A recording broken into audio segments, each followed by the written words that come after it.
Every tower defense game lets you place things that kill. MINOS is the first one that made me care about the hallway between them.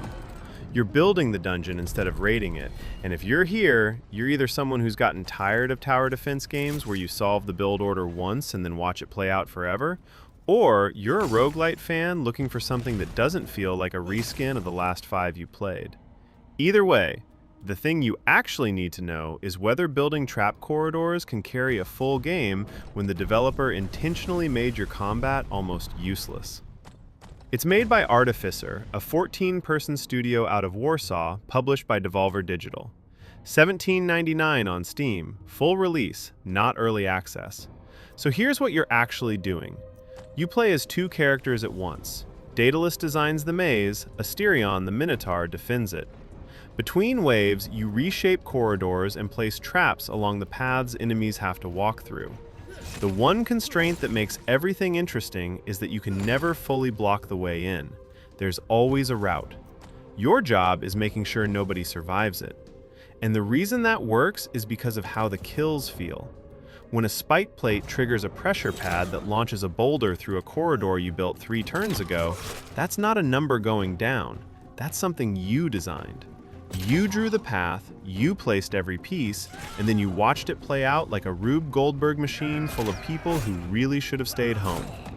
And because the maze layout changes, the enemies change, and the traps you get are randomized between runs, you can't just memorize one setup and coast. You're solving a new problem every wave, and the satisfaction of getting it right doesn't flatten out the way it does in games where you've already found the optimal strategy by hour 3. It runs well, including on Steam Deck, full controller support from day 1, and nothing game-breaking in the bug reports so far. But whether you should actually buy this comes down to a few specific things about how you play. Direct combat as the Minotaur is weak on purpose. The entire game is built around your traps doing the work, and Asterion is a fallback, not a weapon. If the reason you play roguelites is the combat, if you need your character to feel powerful in your hands, you'll feel that gap every single wave. But if you've ever wished tower defense games would stop pretending the player character matters and just let you focus on the build, this is the version of that idea you've been waiting for. The early floors are a harder sell. You don't have enough trap variety yet to see what the system can really do, and that's exactly the window where most people decide to keep playing or quit.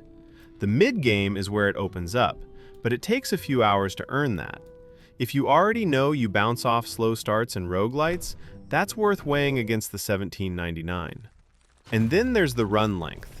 This isn't a quick restart loop. Individual runs stretch, and even with a fast forward button, that changes the rhythm of how you play. Some people prefer that. It makes each attempt feel like it matters more. But if what you love about roguelites is failing fast and trying again in 30 minutes, this game is asking for something different. So, can building trap corridors carry a full game when your combat barely works? If you just sat through this whole video thinking about maze layouts instead of combat combos, yes, it can.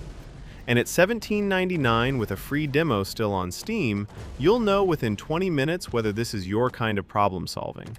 And if you want more tower defense, I've got a preview of Fangstorm right here. Think Vermintide meets Orcs Must Die. I'll see you in the next one.